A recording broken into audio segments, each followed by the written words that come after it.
I'm Fearne and on this show I'll be spending time with a multi-million record-selling artist who divides opinion like Marmite, James Blunt.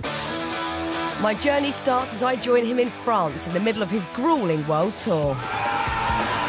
Well, I'm amped. Let's do this! Then I catch up with him on the paradise island of Ibiza. King and Queen of Ibiza. And finally we head to the winter playground for the rich and famous Verbier, where he gets in a spin. Oh my God. He tried to get me in there. Are you... What is wrong with you? We address some issues over a fondue. I'm proud to be English and proud to be British, and yeah, I get a little bit of a hard time now. And James shows me how the big boys do it. And you've never been in a helicopter? I've never been in a helicopter. This is proper rock and roll stuff right here. This is Fearne and James Blunt.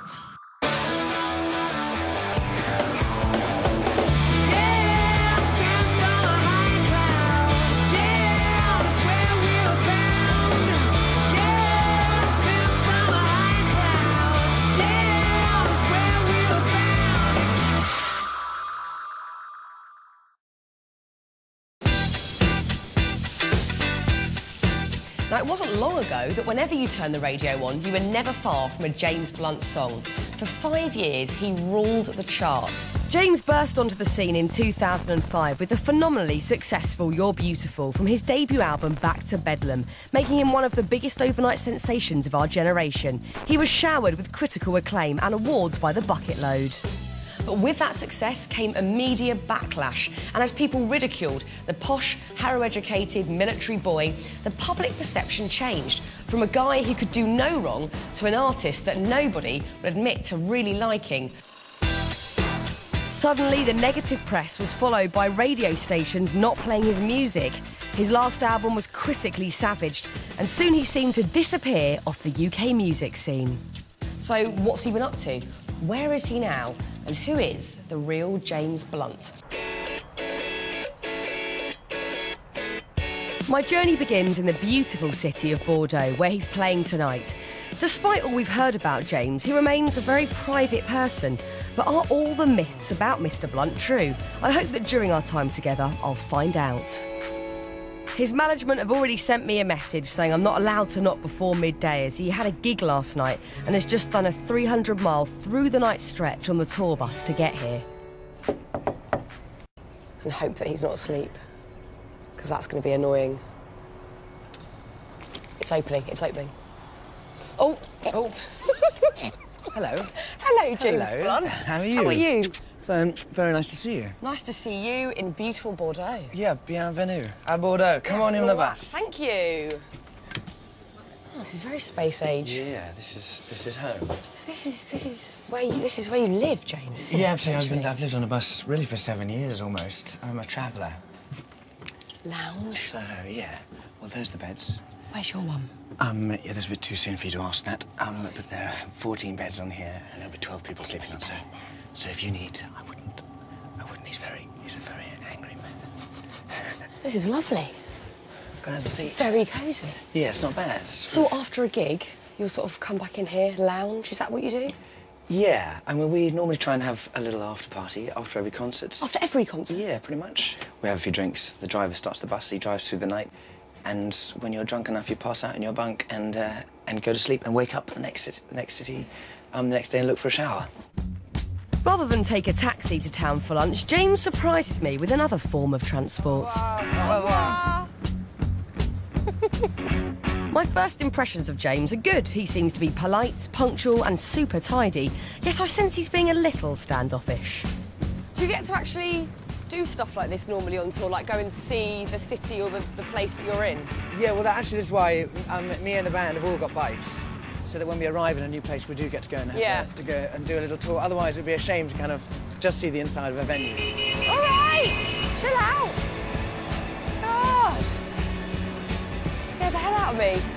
Is this sort of, you know, your favourite form of exercise when on tour? Do you get to go to the gym or anything like that? I don't really enjoy gym so much. No. I don't know, do you do that kind of thing? I do actually, James, yeah. I quite enjoy a gym workout. Right, we're finding a lot of differences between ourselves at the moment. It's quite a nice sort of simple sort of way of life then, touring. Yeah, exactly that. I think we're simple people.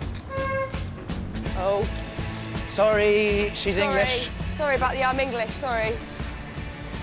Bad bike etiquette right there, that was. Does it still sort of feel like a bit of a novelty and a bit luxurious getting to travel and sort of see all these places and do nice stuff like this? My first album, Back to Bedlam, came out in 2004, and I've really been on the road since then. You know, I'm used to going to different places. I just don't normally sit out having lunch in somewhere so civilised with someone like you. You're ex-army, so do you still have that sort of militant way of mind, like you want things done a certain way? Because you're very punctual today, and I was really shocked about that, I have to say. We are known, as a band and crew, we are known as the most punctual people in the whole of the music business. Are you a slave driver? I suppose we work a lot. I've done 195 cities this year. Do you ever just think, oh, sod it, I don't have to do this anymore, I've got loads of money, can't be bothered? Not yet. While I'm still big in Germany with David Hasselhoff and Bryan Adams, might as well carry on. Because when it's over, isn't it? I suppose a lot of people out there might think, James Blunt with his band on tour, is that very rock and roll? No, it's not rock and roll at all, is it? No? We go on bicycle rides. So have you fulfilled some rock and roll cliches? Throwing TVs out of windows, that sort of thing? Plasmas now. Done that? A friend of mine did it, but I did. Really? I did watch. You watched? I did watch. What about the worst gig experience you've had? Like, just a terrible gig, terrible show? I have a tub of squeezy Marmite on the stage because it's really good for your throat. When the lights went down and I squeezed it on my mouth, and the audience don't know what I'm doing, obviously, because it's pitch black. All they saw is when the lights came back on. I had some brown, dodgy substance all over my face, and they thought, oh, in his spare time, when the lights go down, he likes rimming. That is lovely. Has worse happened? Well, I've taken to stage diving now, which obviously, you know, with the James Blunt crowd, that takes them by surprise. They're like, what are you doing? It took them so much by surprise the first time. The crowd parted, and I just smacked down onto the ground really hard. That's embarrassing. Yeah, thank you. And my trousers split last night. Last night? Yes. And I foolishly wasn't wearing any underwear. Someone's gone for a rip then. That's I'm not entirely sure. It's hard to feel. I can't work out whether people are having a grope or not. If they are, they're kind of welcome. But they're the perils of being a rock star. I'm more of a soft rock star. Okay. I think you're not allowed to quite do that. You sort of... Rock. Soft rock. Soft rock. Rocking softly. Let's go. As soon as lunch is over, we're into the car for a signing session at the local Virgin megastore. Do you get often asked to do things like, will you sign my boobs? That sort of thing? Not often enough. Right. No. So we want to put that vibe out there for that to happen more. Yeah. Okay.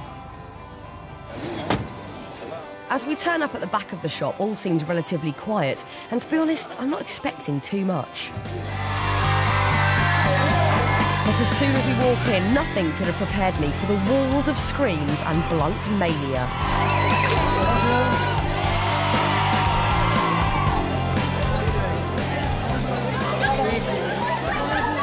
I feel bad saying this. I didn't think there'd be this many people here. It is packed. I mean, it goes up and up and up.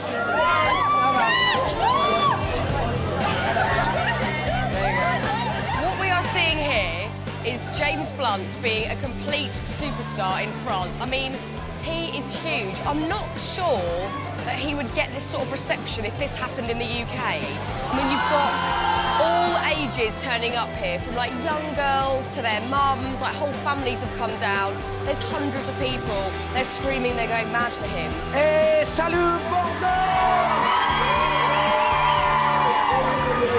Do you get a bit of a kick out of this sort of thing? No, I think it's totally weird. Hey, while James signs away, I bump into a lady who I reckon must be his #1 fan. I try to follow him as soon as I can afford it, and it's such a pleasure to see James. And I say hello to Kim. Thank you. So I think you're going to go and meet him in a minute. Oh, you're going. You're going.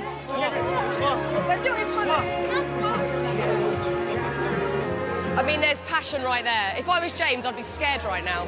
You've got the signing. Yeah. And I'll see you. He remembers her. Phew. Yes. Bonsoir. All of you, James, as usual. Take care. Bye. In the UK, James is perceived as a bit naff, but leaving the store, I have to say, I'm in a state of shock. I'm starting to think we might have it wrong. I really wasn't expecting the amount of people or the female attention he received. So I have a letter here I was just given by someone. What does it say? Last thing at night. I don't know if I will show it to the camera. Oh my God. Yeah, with a phone number, an email address. We probably won't show it because there's a I lady's don't- face and we don't want Yes. to get into all that. But I will recreate the pose. There's a small dress being worn, and then there's this face, and this hand doing this. Okay? That's what's happening there. I really like it. Coming up, I try to get under Blunty's skin. Where are all the chicks? They're next door. I sample the local brew in Ibiza. Yeah. And things really get going in Verbier. Were you farting in that pub? Because I kept on smelling farts.